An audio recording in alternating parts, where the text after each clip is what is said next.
You're watching Reuters TV. Here are your top stories. The search for answers from a shootout on the Champs-Elysees. The Paris attack weighs on France's presidential race. An accidental Trump wagon considers a rebrand. This is Reuters Now.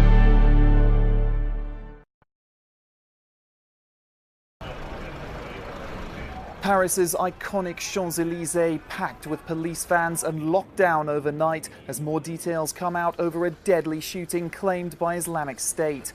Authorities are now hunting for a second suspect in connection with the attack that left a policeman dead and 2 others injured on Thursday night. Officials say they've identified the person who carried out the shooting, but no names have been given so far. Eyewitnesses tell Reuters they feared for their lives as shots rang out in the street. Little doubt in people's minds as to the type of person responsible. It was a terrorist. He came out with a Kalashnikov and started shooting. He could have shot us on the pavement and killed more people with a spray of bullets, but he targeted the police, and fortunately it was the police who killed him. Although the suspect's identity is unclear, a police arrest warrant issued on Thursday warns of a dangerous individual who arrived in France on a train from Belgium. France has been under a state of emergency since 2015 after a spate of attacks by Islamist militants. Everything is being done to make sure our security forces, policemen and soldiers are mobilized to the greatest possible extent given the circumstances. The attack comes just days before France goes to the polls for a presidential election. Far-right candidate Marine Le Pen says she's deeply angry, her National Front party repeating its calls for European borders to be closed. The gunman attack in Paris that was claimed by Islamic State comes just 3 days before France holds one of the most closely watched presidential elections in modern times. It's a race where questions of identity and immigration have been in focus, and news of the attack reached the candidates in the middle of a televised debate. This threat is incalculable and is going to be a part of our daily lives for years to come. That from Emmanuel Macron, the centrist whose lead in the race has slimmed in the last week, which also saw the arrest of 2 men in Marseille on Tuesday who had explosives and multiple guns in an apartment. After Sunday's first round, any 2 of the top 4 contenders are expected to face each other in a runoff. One of them, conservative François Fillon, said campaigning should be suspended early in light of the attack. It was rebuffed by the far-left candidate, Jean-Luc Mélenchon, who said the violence shouldn't disrupt the democratic process. But the country's champion of the far right, Marine Le Pen, whose anti-migrant National Front party platforms on closing the EU's border, said her rivals were ignoring the bottom line. Feelings of sadness, of course, for the law enforcement officers who are once more paying a heavy price in the fight against Islamic fundamentalism, and dull anger because I feel that not everything is being done. I'm saying it simply and clearly to protect our compatriots. It's a close race, with the most likely scenario coming down to Le Pen versus Macron in the runoff. For months, Macron's been expected to ultimately win that battle. A poll conducted just before the attack predicting a victory with 65% of the vote. A man suspected of trying to blow up a bus carrying German soccer team Borussia Dortmund could have been doing it to profit from stocks. That's the claim from prosecutors after police arrested a 28-year-old in this neighbourhood in southern Germany. He's a dual German and Russian national, identified only as Sergei V. 3 bombs targeted Dortmund last week as the team headed to a Champions League match. Defender Mark Bartra was wounded. Prosecutors say Sergei V booked into the same hotel Dortmund players were staying at and bought thousands of euros worth of shares, which he planned to sell at a set price. Prosecutors say that if the shares had fallen significantly, due to the death or serious injury of players, the suspect could have made a large profit. Police initially held a man with apparent Islamist ties, after letters found near the site suggested militants had carried out the attack. But officials questioned the authenticity of the 3 documents. The suspect faces charges of attempted murder, inflicting serious bodily harm, and causing an explosion.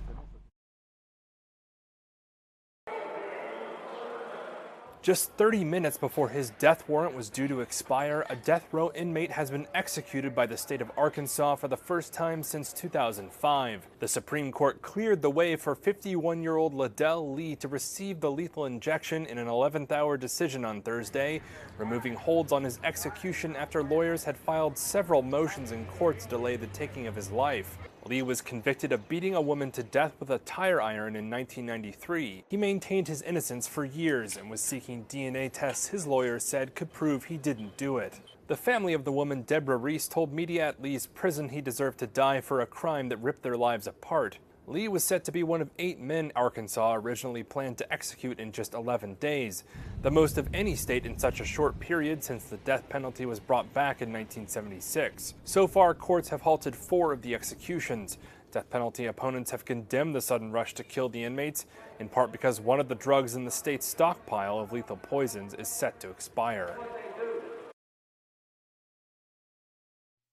A new Republican health care plan circulating Friday suggesting Republicans will make another run at repealing and replacing Obamacare as early as next week when Congress returns to Washington. But Reuters health reporter Yasmin Abu Talib says it's still too early to say the new plan will have any better chance of success than the last one. This is a cycle that's played out a couple of times now. The Republicans say they're closer to a health care deal, that they've added another amendment that would give states more flexibility to opt out of some of Obamacare's regulations like more conservative members want, but would also still preserve largely the most popular parts of Obamacare, like the ban on discriminating against pre-existing conditions. The amendment to the original bill crafted by Congressman Tom MacArthur, a moderate Republican from New Jersey. The amendment proposes allowing states to apply for waivers, which are allowed right now under Obamacare when it comes to Medicaid. But these waivers would let them go even further. It would allow them to opt out of some of Obamacare's most stringent regulations, like providing certain essential health benefits. MacArthur worked out the details with Mark Meadows, the leader of the conservative House Freedom Caucus, widely blamed for the failure of the previous GOP attempt. That plan, spearheaded by House Speaker Paul Ryan and backed by President Trump, collapsed minutes before a planned vote in late March, doomed by divisions between the Freedom Caucus, who thought the plan was too similar to Obama's, and moderates who worried it would leave too many of the poor unprotected. Trump continues to say the party is making progress towards a compromise. This is a continuation, and the plan gets better and better and better, and it's gotten really, really good. Trump's 100-day marker is at the end of next week, and they want to show that they're making progress on a really big legislative promise. But now it's looking like that's less possible. There's still a budget bill that they have to pass next week, so it just seems like too much to do in a short amount of time. Thank you, everybody. North Korea, Kim Jong-un is mentally... A cryptic message from Donald Trump on Thursday, the U.S. president commenting on mysterious moves by China to rein in North Korea, praising Beijing at a news conference over efforts to put pressure on Pyongyang after his recent meeting with Chinese President Xi Jinping. Some very unusual moves have been made over the last 2 or 3 hours, and I really have confidence that the president will try very hard. I actually told him, I said, you'll make a much better deal on trade if you get rid of this menace or do something about the menace of North Korea, because that's what it is. It's a menace right now. As to what those moves might actually be, U.S. officials tell Reuters that America's aware of higher than usual levels of activity by Chinese bombers. They say that could suggest they're prepping for action or simply that defensive exercises are planned. None of the officials flagged particular alarm, but they also don't understand the precise reason why Chinese bombers may be at the ready. Although Washington sources have been saying for weeks that North Korea could soon hold its 6th nuclear weapons test, which the U.S. and China have both warned against. Adding to the hype, South Korean state media say the U.S. Air Force has dispatched a nuclear sniffer aircraft to look for traces of a detonation on the Korean peninsula in anticipation of a possible blast.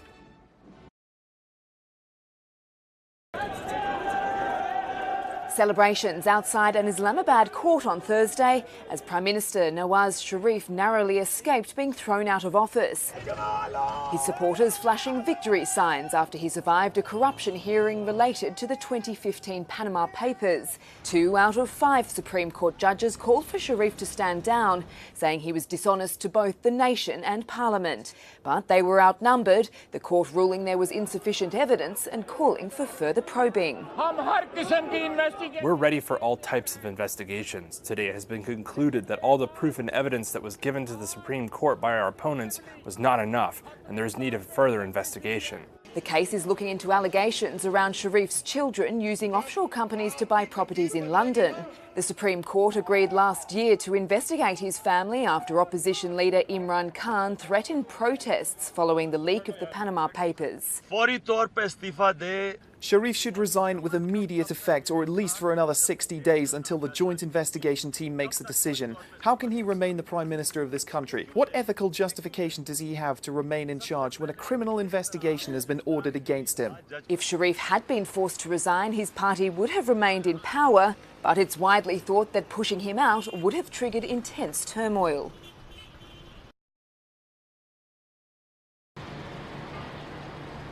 Energy giant ExxonMobil refusing to comment on whether it's seeking U.S. government permission to drill in parts of the Black Sea banned by American sanctions targeting Russia.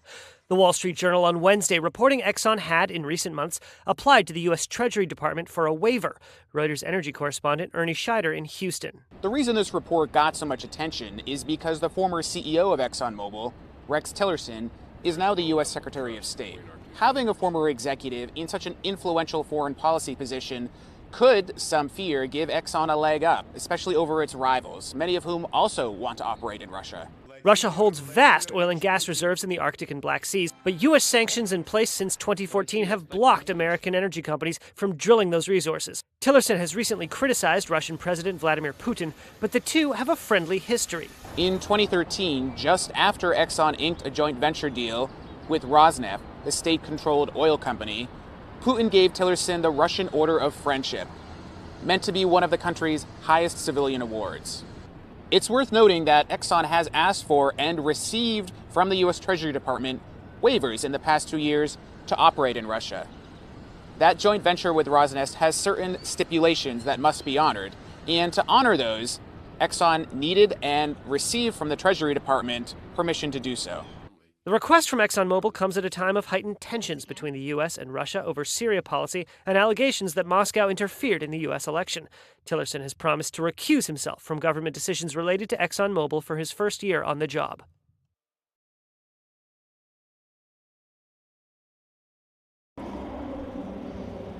At this year's Shanghai Auto Show, one name has landed itself unwittingly in the spotlight. Local car maker GAC wheeling out its flagship brand as it prepares to enter the US market. But until recently, it never knew that Trump Chi would become such a big talking point. Reuters' Jake Spring has the story on how the name came about. Trump Chi was founded around a decade ago when they had no idea about Donald Trump even existing. They wanted to make a name in English that sounds like Chuan Chi, which means legendary, and they say has quite a nice ring to it. So they made it Trump Chi, which sounds very similar, and they said also Trump sounds like it's the best, and Chi sounds like China, Trump Chi. The company says any similarity between the car's name and the US Commander-in-Chief is purely coincidental, but that doesn't mean they're ignoring it. And only last year, when he started to gain traction in the US election, did people start to realize this could be a problem. And it really became a problem when they went to the Detroit Auto Show earlier this year, and people were taking pictures and laughing and questioning why is it called this. So now at the Shanghai Auto Show, a group of GAC executives for the first time addressed this broadly to the media. And they explained we had no idea. We're now researching, should we change the name, should we not? They say they haven't made a decision to change, but they're open to it. GAC says it plans to be on the map in the US by 2019. The question is, will it by then have a name that's a little more coupe and a little less toupee? You're up to date. Check back later as stories develop.